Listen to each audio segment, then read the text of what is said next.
नमस्कार मंडळी, मी अजित पालाव आपल्या सगळ्यांचं आजच्या व्हिडिओमध्ये स्वागत करतो. आज आपण पोस्टाच्या अशा एका योजनेची माहिती पाहणार आहोत, जी योजना ठेवीदारांना दर महिन्याला व्याज मिळवून देते. म्हणजे ते व्याज दर महिन्याला त्यांच्या बचत खात्यामध्ये जमा केलं जातं. आणि या योजनेचा व्याजदरसुद्धा बँकांच्या इतर फिक्स्ड डिपॉझिट योजनांपेक्षा नक्कीच जास्त आहे. पोस्टाच्या या योजनेचं नाव आहे पोस्ट ऑफिस मासिक उत्पन्न योजना. आणि आज आपण पोस्ट ऑफिस मासिक उत्पन्न योजनेची संपूर्ण माहिती पाहणार आहोत. तर सुरू करूया आजचा व्हिडिओ. सगळ्यात आधी आपण बघूया पोस्ट ऑफिस मासिक उत्पन्न योजनेची काही वैशिष्ट्ये. मंडळी, पोस्ट ऑफिस मासिक उत्पन्न योजनेची मुदत 5 वर्षांची आहे. म्हणजे योजनेत एकदा गुंतवणूक केल्यावर आपल्याला 5 वर्षांसाठी एक फिक्स व्याजदर दिला जातो आणि हे व्याज प्रत्येक महिन्याला बचत खात्यामध्ये जमा केलं जातं. मात्र त्यासाठी तुम्हाला या योजनेत खातं सुरू करताना तुमच्या बचत खात्याचा तपशीलसुद्धा द्यावा लागेल. या योजनेत गुंतवणूक करण्याचा प्रमुख फायदा काय आहे, तर ही योजना केंद्र सरकारच्या अखत्यारीत येते. त्यामुळे तुमची गुंतवणूक सुरक्षित राहते. ती बुडण्याची कुठलीही शक्यता राहत नाही. त्यामुळे तुम्ही या योजनेत गुंतवणूक करताना तुमचे पैसे बुडण्याची शक्यता नाही. तुमची रक्कम अगदी सुरक्षित राहते. तर ही होती पोस्ट ऑफिस मासिक उत्पन्न योजनेची काही वैशिष्ट्ये. आता आपण पाहूया पोस्ट ऑफिस मासिक उत्पन्न योजनेसाठी आवश्यक पात्रता काय आहे. या योजनेत कुठलाही भारतीय नागरिक गुंतवणूक करू शकतो. मात्र अनिवासी भारतीय या योजनेत गुंतवणूक करू शकत नाहीत. थोडक्यात भारतात राहणारा भारतीय नागरिक या योजनेत गुंतवणूक करू शकतो. या योजनेत गुंतवणुकीसाठी वयाची कुठलीही अट नाही. फक्त अल्पवयीन व्यक्तीसाठी एका कायदेशीर पालकाची आवश्यकता असते. संयुक्त खातं असेल तर ते जास्तीत जास्त 3 व्यक्तींचं असू शकतं. 3 पेक्षा जास्त व्यक्ती संयुक्त खात्यामध्ये समाविष्ट होऊ शकत नाहीत. या योजनेत वयाची 10 वर्ष पूर्ण झालेली व्यक्ती स्वतःच्या नावाने खातं सुरू करू शकते आणि त्या खात्यातील व्यवहारसुद्धा चालवू शकते. म्हणजे वयाची 10 वर्ष पूर्ण झालेली व्यक्ती स्वतःचं खातं सुरू तर करू शकतेच, पण ऑपरेटसुद्धा करू शकते. आता बघूया पोस्ट ऑफिस मासिक उत्पन्न योजनेसाठी ठेवींचे काही नियम. या योजनेत ठेव एक रकमी ठेवता येते. म्हणजे खातं सुरू करताना एकदाच पैसे भरावे लागतात आणि मुदत पूर्ण झाली की ते आपल्याला परत मिळतात. या योजनेत आपण किमान 1000 रुपये ठेवू शकतो आणि 1000 रुपयांच्या पटीत रक्कम वाढवू शकतो. उदाहरणार्थ 1000 रुपये, 2000 रुपये, 5000 रुपये अशा प्रकारच्या रकमा आपण या योजनेमध्ये गुंतवू शकतो. मात्र 1200, 1500, 1600 अशा रकमा मात्र आपण या योजनेत गुंतवू शकत नाही. थोडक्यात 1000 ने पूर्ण भाग जाणारी कुठलीही रक्कम या योजनेत गुंतवणुकीसाठी चालते. या योजनेत एका व्यक्तीचे खातं असेल तर खात्यात ठेवीची कमाल मर्यादा 9 लाख रुपये आहे. म्हणजे 9 लाखांपेक्षा जास्त रक्कम आपण या योजनेत एका व्यक्तीच्या नावे ठेवू शकत नाही. संयुक्त खातं असेल तर आपण जास्तीत जास्त 15 लाख रुपयांची गुंतवणूक करू शकतो. मात्र संयुक्त खात्यात सर्व संयुक्त खातेधारकांना गुंतवणुकीमध्ये समान वाटा असेल. पालक म्हणून अल्पवयीन व्यक्तीसाठी उघडलेल्या खात्याची कमाल गुंतवणुकीची मर्यादा वेगळी असेल.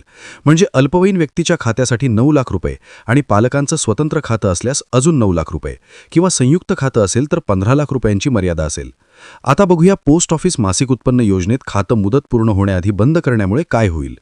खातं सुरू केल्याच्या तारखेपासून 1 वर्षाची मुदत संपण्यापूर्वी कोणतीही ठेव बंद करता येत नाही.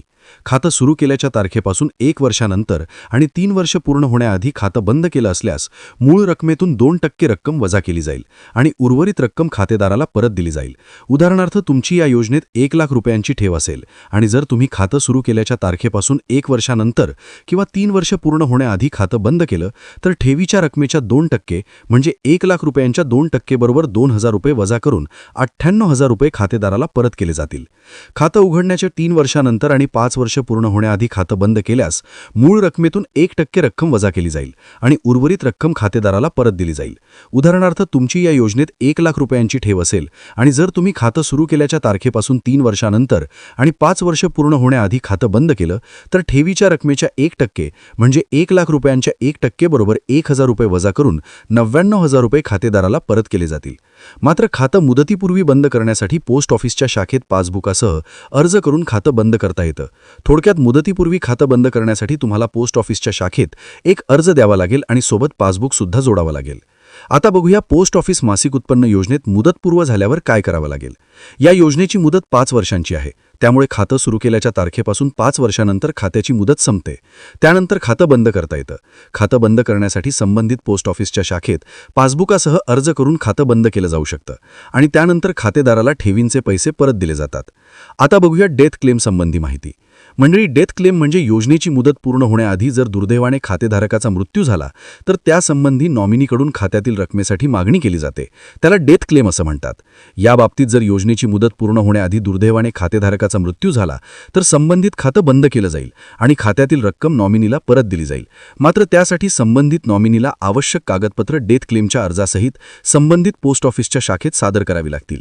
अशा प्रकारे आवश्यक कागदपत्रांची पूर्तता केल्यानंतर पोस्ट ऑफिसकडून त्या कागदपत्रांची व्यवस्थित छाननी करून नॉमिनीची ओळख पटल्यास मग खात्यातील रक्कम संबंधित नॉमिनीला परत दिली जाईल. तर ही होती डेथ क्लेम संबंधी माहिती. आता बघूया पोस्ट ऑफिस मासिक उत्पन्न योजनेसाठी व्याजासंबंधीची माहिती. या योजनेचा चालू व्याजदर 7.4% आहे आणि व्याज दर महिन्याला खातेदाराला दिलं जातं. खातं सुरू केल्याच्या तारखेपासून 1 महिना पूर्ण झाल्यावर व्याज मिळायला सुरुवात होते आणि ते व्याज खात्याची मुदत संपेपर्यंत म्हणजे खातं सुरू करून 5 वर्ष पूर्ण होईपर्यंत आपल्याला मिळत राहतं. हे व्याज योग्य वेळी काढून घेण्याची जबाबदारी मात्र ठेवीदारांची असते आणि ते योग्य वेळी काढून घेतलं नाही तर अशा व्याजावर अतिरिक्त व्याज दिलं जात नाही. त्यासाठी पर्याय म्हणून ठेवीदार या योजनेच्या खात्याशी आपलं बचत खातं जोडू शकतो, ज्यामुळे आपोआप व्याजाचे पैसे योग्य वेळी ठेवीदाराच्या बचत खात्यात जमा होतील. मात्र त्यासाठी तुम्हाला या योजनेत खातं सुरू करताना तुमच्या बचत खात्याचा तपशीलसुद्धा द्यावा लागेल. या योजनेत मिळणारं व्याज करपात्र आहे, म्हणजे प्रत्येक वर्षी मिळणाऱ्या व्याजावर आपल्याला प्राप्ती भरावा लागतो. आता आपण बघूया चालू व्याजदराप्रमाणे आपल्याला किती परतावा मिळेल. मंडळी, पोस्ट ऑफिस मासिक उत्पन्न योजनेचा व्याजदर 7.4% आहे. त्यामुळे तुम्ही जर 1 लाख रुपये गुंतवणूक केली तर तुम्हाला दर महिन्याला 617 रुपये एवढं व्याज दिलं जाईल. जर तुम्ही 2 लाख रुपयांची गुंतवणूक केली तर तुम्हाला दर महिन्याला 1233 रुपये व्याजापोटी दिले जातील. जर तुम्ही 5 लाख रुपयांची गुंतवणूक केली तर तुम्हाला दर महिन्याला 3083 रुपये व्याज दिलं जाईल. जर तुम्ही 9 लाख रुपयांची गुंतवणूक केली तर तुम्हाला दर महिन्याला 5550 रुपये मासिक व्याज दिलं जाईल. आणि जर तुम्ही सर्वाधिक रक्कम म्हणजे जी जॉईंट खात्यासाठी आहे 15 लाख रुपये गुंतवणूक केली तर तुम्हाला दर महिन्याला 9250 रुपये एवढं व्याज दिलं जाईल. तर हा होता परतावा. आता बघूया पोस्ट ऑफिस मासिक उत्पन्न योजनेत प्राप्तिकराच्या रकमेत काही सवलत मिळते का. या योजनेत मिळणारं व्याज पूर्णपणे करपात्र आहे, म्हणजे प्रत्येक वर्षी मिळणाऱ्या व्याजावर आपल्याला प्राप्तिकर भरावा लागतो. तसंच या योजनेत गुंतवणुकीच्या रकमेवर कुठल्याही प्रकारे प्राप्तिकरात सवलत मिळत नाही. म्हणजे सामान्यपणे 5 वर्ष किंवा त्यापेक्षा जास्त मुदतीच्या ठेवींसाठी किंवा योजनांसाठी आयकर कलम 80C अंतर्गत 1.5 लाख रुपयांपर्यंत प्राप्तिकराच्या रकमेत सवलत दिली जाते. मात्र अशी सवलत पोस्ट ऑफिस मासिक उत्पन्न योजनेच्या गुंतवणुकीच्या रकमेवर मिळत नाही. आता बघूया कागदपत्र. कागदपत्रांमध्ये खातं चालू करण्याचा अर्ज, 2 पासपोर्ट आकाराचे फोटो, ओळखपत्र म्हणून आधार कार्ड, पॅन कार्ड किंवा पासपोर्ट चालेल, पत्त्याचा पुरावा म्हणून आधार कार्ड, वीज बिल किंवा पासपोर्ट देता येईल, अल्पवयीन व्यक्तीसाठी वयाचा पुरावा म्हणून जन्मदाखला द्यावा लागेल आणि अल्पवयीन व्यक्तीचे खातं सांभाळणाऱ्या व्यक्तीसाठी याआधी सांगितलेली सर्व कागदपत्र द्यावी लागतील. तर मंडळी, ही होती पोस्ट ऑफिस मासिक उत्पन्न योजनेची माहिती. या योजनेचा मुख्य फायदा म्हणजे आपल्याला व्याज दर महिन्याला मिळतं, ज्याचा उपयोग आपण एखादा मासिक हप्ता भरण्यासाठी करू शकतो.